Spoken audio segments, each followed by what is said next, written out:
I never imagined I'd become the woman I used to pity.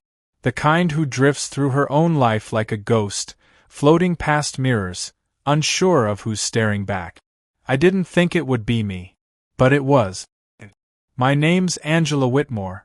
I was once vibrant, desired, alive. Now I sip lukewarm coffee in silence while staring at a man I no longer recognize. My husband, Gregory. We met in college. I wore red flats and a sundress I'd borrowed from my roommate. He spilled beer on it trying to impress me with a backflip during spring carnival. I laughed, he blushed, and we fell in love with the ease of a movie script. He proposed 2 years later with a small diamond and trembling fingers, telling me, "You make everything feel like sunlight." For a while, everything was beautiful. We had boys, Nathan and Lucas, 2 wild-hearted sons who filled our days with scraped knees, soccer games, and art projects taped to the fridge. Gregory built a career in insurance. I gave up mine in publishing to stay home and raise our family. I didn't resent it, not then. I believed in what we were building. But somewhere between ballet recitals and mortgage refinancing, something between us unraveled. Slowly, quietly, like threads slipping loose from a sweater until the whole thing caves in. Gregory started coming home later. Long meetings, client dinners. He was always tired. Conversations became transactional. Did you pay the bill? Lucas needs cleats. What's for dinner? He stopped noticing things. When I cut my hair, he didn't blink. When I cried watching a documentary, he didn't ask why. I was becoming invisible in my own marriage. He wasn't cruel. He never raised his voice. But kindness without passion feels like pity, like charity. He kissed my forehead like a nurse checks for fever. He touched me like he was following instructions from an outdated manual. Predictable, mechanical, uninspired. And I accepted it. For years, I told myself, this is what marriage becomes. I blamed time, stress, kid, hormones. I smiled through dinner parties and laughed with his colleagues, playing the perfect wife. Inside, though, I was suffocating. Then the boys left for college. The silence was thunderous. No more slammed doors, midnight cereal bowls, or dirty socks on the stairs. Just me, Gregory, and 1,000 unspoken words hanging in the air. I hoped we'd reconnect. Travel. Talk. Make love like we used to. Instead, he started sleeping with the TV on. I began waking early, earlier than I needed to. Not to cook or clean, just to feel something. I'd stare at the dew on the backyard grass and wonder if this was it. My reward for years of loyalty and sacrifice, a husband who barely noticed when I walked into the room. Then Julian arrived. He came through a recommendation. Our neighbors said he was the best for custom renovations.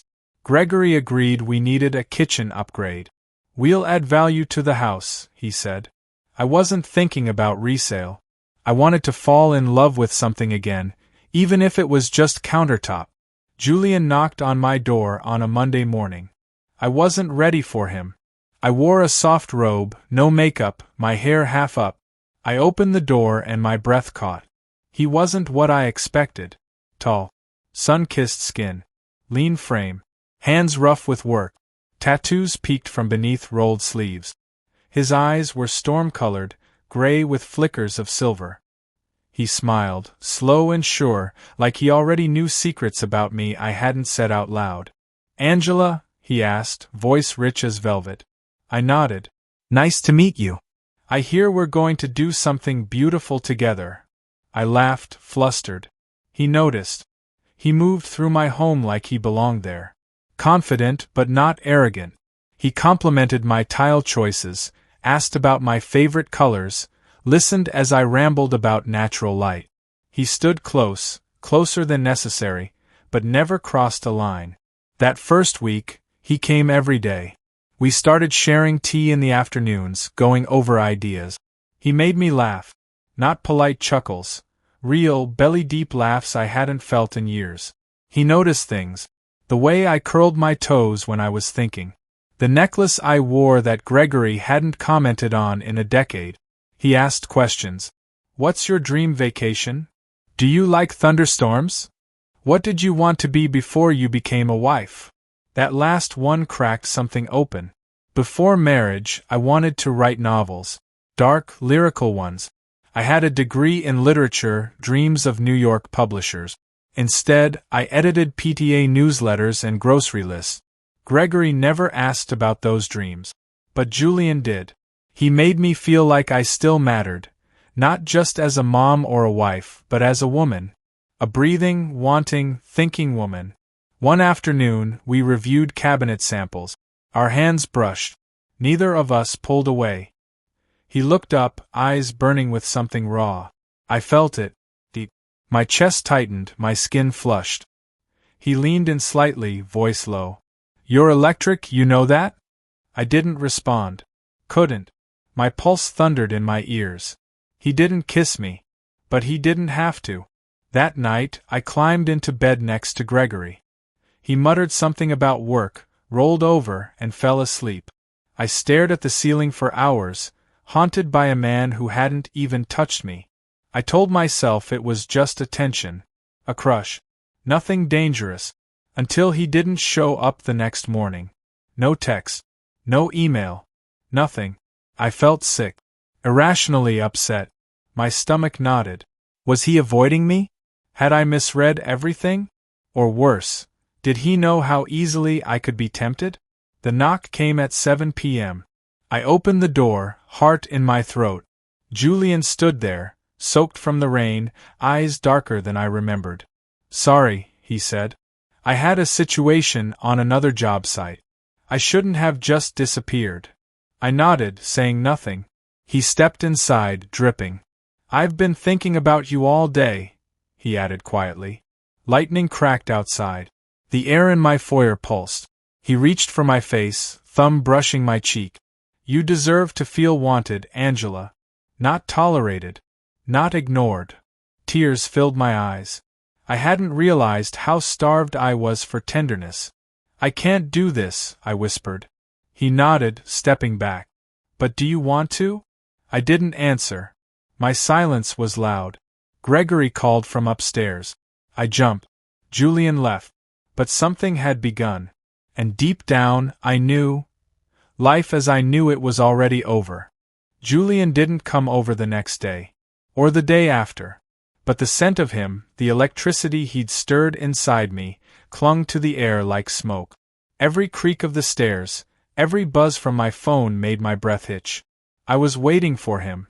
Wanting him. My body had betrayed me first, craving heat, voice, presence, long before any kiss. Gregory remained oblivious. He left for work early, came home late, and muttered, "Love you," on autopilot before sinking into the mattress without touching me. I studied him sometimes, really studied him. The gray in his hair, the tired curve of his shoulders, the way he looked at his phone more than he ever looked at me.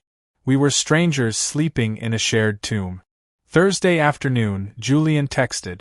I'm parked down the street. Want to talk. I didn't hesitate. I grabbed my sweater, ignored my trembling hands, and stepped out into the crisp October air. The leaves had started to fall, drifting like lazy confessions to the ground. I slid into his truck. He said nothing at first. Just looked at me. Really looked. Like I was a secret worth keeping. I've wanted to kiss you since the first day I walked into your kitchen, he said finally. But I knew if I did, I wouldn't be able to stop. My breath caught. Julian. Tell me to go and I will. I didn't. We didn't drive far. Just to a motel near the edge of town, one of those old roadside ones with flickering neon signs and chipped paint. Cheap. Private. Hidden. When he closed the door behind us, the silence was unbearable. Then he walked toward me, slow and sure, until his hands cupped my face and his lips claimed mine. The kiss wasn't gentle. It was desperate. Hungry. Decades of silence and longing poured through every touch. His hands explored the places I'd forgotten were beautiful. His mouth wrote poetry across my skin. I wasn't thinking. I was feeling. Clothes came off like confessions, one after the other. My body remembered things it hadn't felt in years. Warmth, urgency, reverence. He worshipped me. Not just physically, emotionally. He whispered how beautiful I was, how alive I made him feel. He listened to every sigh, every moan, every yes. He didn't rush. He savored. Afterward, we lay tangled in silence. His fingers traced the curve of my hip while my heart thundered. "Do you feel guilty?" he asked softly. "Yes," I whispered. "But not for this." "What then?" "For waiting so long to feel alive again." We met again the next week. And again. We stopped pretending. I stopped caring about the lies I had to tell to make space for our time together. I told Gregory the first was joining a book club, taking yoga, helping a friend redecorate. He didn't ask questions. He was too busy being Gregory. Meanwhile, Julian kissed the parts of me that had gone numb. He made me laugh during sex. He looked at me like I was the whole damn universe wrapped in freckles and silk. I told myself it was love. That I deserved this. That marriages ended all the time. That people grow apart. He started staying overnight in that motel.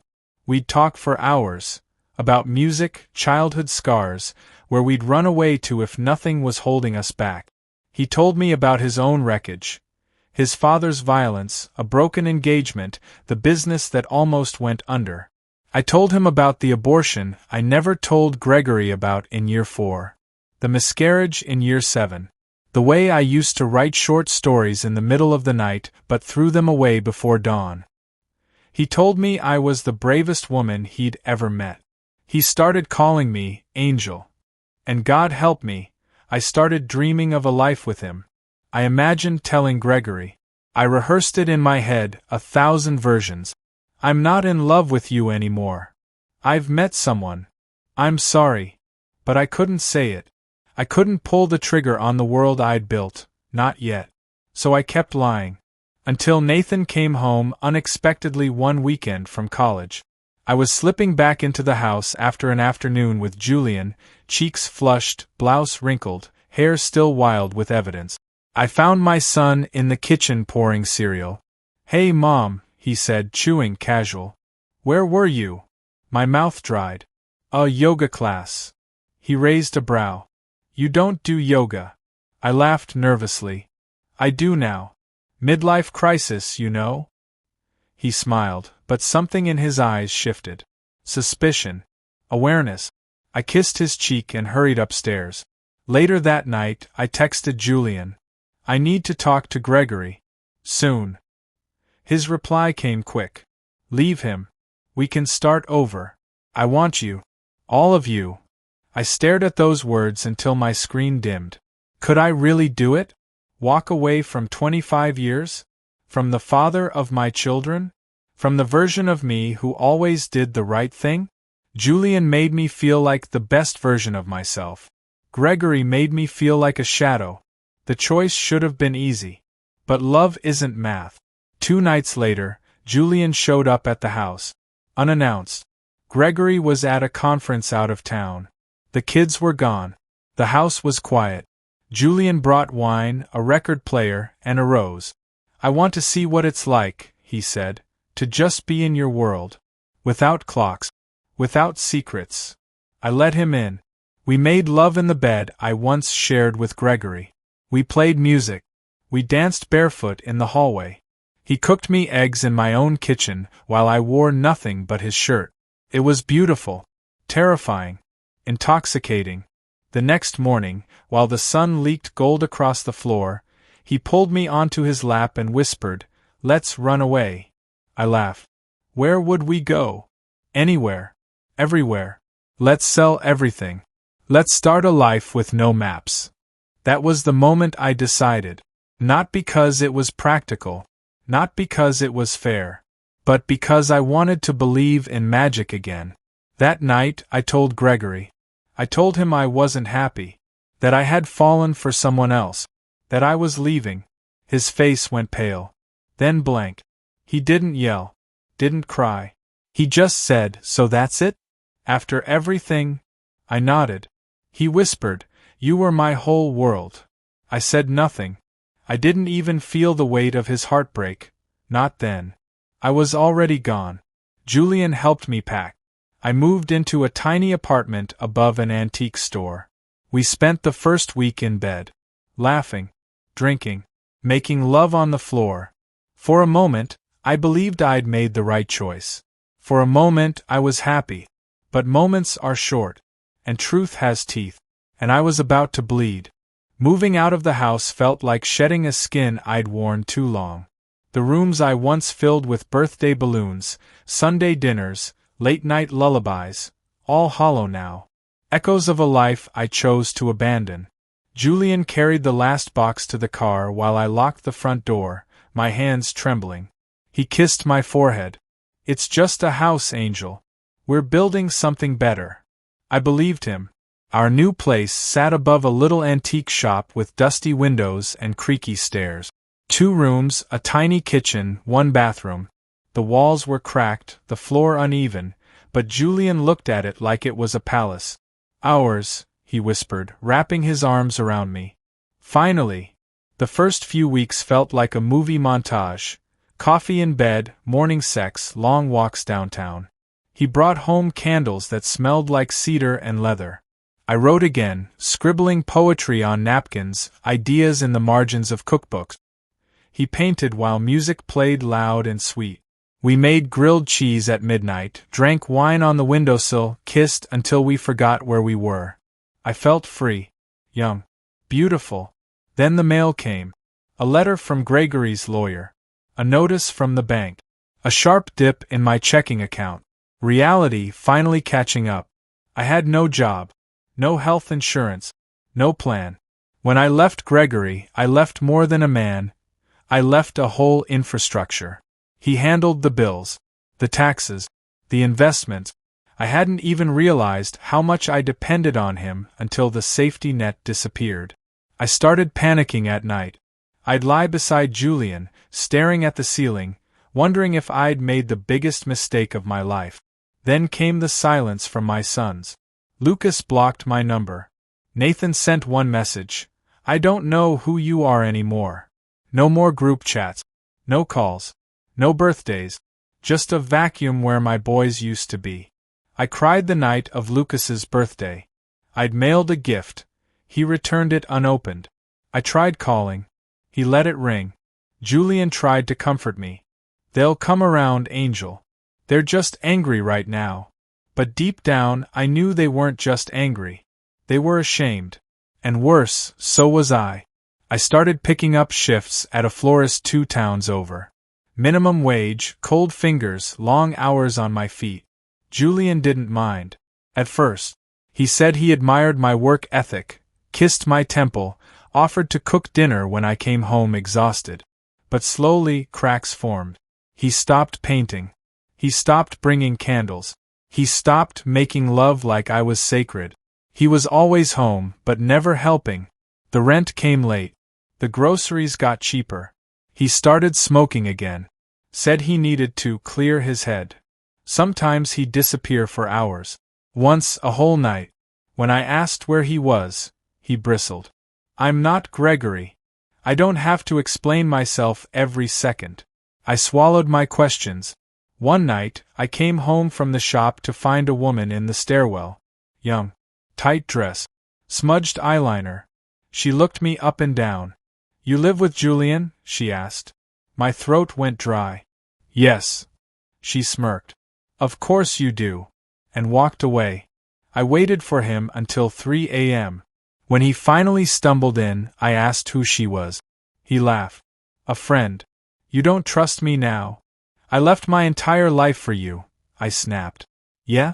And now you want me to pay for it," he fired back. "You didn't just leave your husband, Angela. You left your stability. Don't put that weight on me." I stared at him. Really stared. His bloodshot eyes. His cracked knuckles. His resentment, sharp and unspoken. That night, he slept on the couch. The next morning, he was gone. Again. No note. No text. I made coffee in silence. Sat at the chipped counter, staring at my reflection in the toaster. Pale skin. Hollow eyes. Lines around my mouth that hadn't been there a year ago. I didn't look free anymore. I looked abandoned. At work, I found myself zoning out, staring at lilies, wondering if they were for funerals or forgiveness. My manager noticed. "Rough day?" she asked. I nodded, unable to form words. Weeks passed. Julian stayed distant. The passion faded. The tension grew. Then, one Friday, I got home and found the apartment door wide open. The couch cushions slashed. My laptop gone. Jewelry missing. Robbery. But only my things were taken. Not Julian's guitar. Not his boots. Not his grandfather's watch. I called the police. Filed a report. But deep down, I knew. Julian didn't just leave. He took everything I had left. I tried calling him. Blocked. I emailed. No reply. I drove to places we used to go. His favorite bar, the dog park, the gas station off Fifth where he used to buy smokes. Nothing. Like he vanished. I was alone. I didn't cry that night. Not right away. I just sat on the floor of that broken apartment, surrounded by echoes. The candles had burned out. The records were gone. The poetry in the margins now read like mockery. "You deserve to feel alive." What a joke. I called Nathan. Straight to voicemail. I called Lucas. Still blocked. I sat in the silence until sunrise. Then, and only then, did I weep. Not for Julian. Not even for Gregory. For her. The woman I used to be. The woman who thought desire could replace devotion. Who thought lust could equal love. She was gone. And I was left to mourn her. The morning after Julian vanished, I sat on the cold tile floor and stared at the empty doorway like it could somehow return everything I'd lost. His cologne still clung to the curtains, but even that faded by evening. I picked up the pieces, figuratively, literally, called the landlord, replaced my phone, bought a used laptop with what was left of my savings. I walked to work now. Couldn't afford gas. I skipped meals some nights. Ramen became my dinner. The florist offered me extra hours. I said yes without hesitation. I never told anyone what happened with Julian. Not fully. Not even now when people ask, "What happened after you left your husband?" I usually say something vague. It didn't work out. We weren't compatible. Life had other plans. But the truth is, I was fooled. He told me I was special, different, irresistible, and for a time I believed it. I let the glow of desire blind me to everything else. Love shouldn't make you feel disposable. But that's what I became. One evening, I passed by our old house. Gregory still lived there. The porch light was on. Curtains drawn. Everything in its place. A shadow moved past the front window, maybe him. Maybe one of the boys visiting. Maybe just my imagination. I walked away before I let myself knock. Weeks turned into months. I rebuilt slowly, quietly, alone. I read again. I stopped wearing makeup. I cut my hair. Not out of some act of rebellion, but practicality. I started journaling every day. Therapy wasn't in the budget, so the pages became my confession booth. Some nights, I wrote letters to my sons. I never sent them. One day, out of the blue, Nathan emailed. Just 2 lines. "I hope you're okay. Lucas is graduating in May." My heart stopped reading that. I reread it at least 50 times. I drafted a reply but didn't send one. What would I even say? "I'm sorry?" It felt too small. Too late. Still, I went to the graduation. I stood at the very back of the crowd, hidden behind rows of clapping families, blinking back tears as Lucas crossed the stage. He didn't see me. Or maybe he did and turned away. Either way, I didn't stay. I left as quietly as I'd arrived, clutching the program like a relic. Later that week, I mailed him a card. Inside, I wrote, "No matter how you feel about me, know that I am proud of you. Every single day." He didn't reply. But he didn't return the card either. That was enough. One Sunday, I ran into Gregory at the farmer's market. I was reaching for peaches. He was reaching for apples. Our hands brushed. I froze. He looked older, thinner, tired. Hi, I said. He stared for a second, then gave a small nod. Angela. I forced a smile. How are you? He hesitated. Still here. That hit harder than I expected. We talked for 5 minutes. Maybe less. He asked where I lived now. I lied and said I was doing okay. He asked about work. I said it paid the bills. He didn't mention Julian. Neither did I. Before we parted, I said, I'm sorry. For everything. He looked at me, really looked, for the first time in what felt like years. I know you are, he said. Then added, but sorry doesn't fix what's broken. He walked away. I didn't cry until I got back to my apartment. That night, I wrote my longest journal entry yet. 8 pages. No breaks. Just truths I'd been dodging. Like the fact that Gregory wasn't perfect, but neither was I. That I could blame boredom, neglect, monotony, but in the end I made the choice to betray. That passion isn't a replacement for partnership. And desire without trust burns fast, not deep. I wrote this too. Love doesn't always look like lust. Sometimes it's just the man who remembers how you like your coffee, even when you forget yourself. The next day, I left the journal open on my desk. Pages fluttered in the breeze from the cracked window. I poured myself a cup of cheap black coffee. Sat at the table alone. Watched the sun come up. There was no music. No candlelight. No whispered promises. Just me. Breathing. Still here. Eventually, I started volunteering on weekends. A shelter. I helped clean, fold laundry, serve food. The women there, most were younger. Some had stories that made mine look like a fairy tale. But they listened. And sometimes I shared. Not all of it. Just enough. I made a mistake. I told one girl once. I thought happiness came in someone else's hands. She nodded. Me too. That was enough. Sometimes I write letters I don't send. To Gregory. To Julian. To the boys. To the woman I used to be. They all sit in a shoebox under my bed. Maybe one day I'll give them away. Maybe not. I don't know if I'll ever be forgiven. I don't know if I even deserve to be. But I'm trying. I'm learning to sit with the silence I once feared.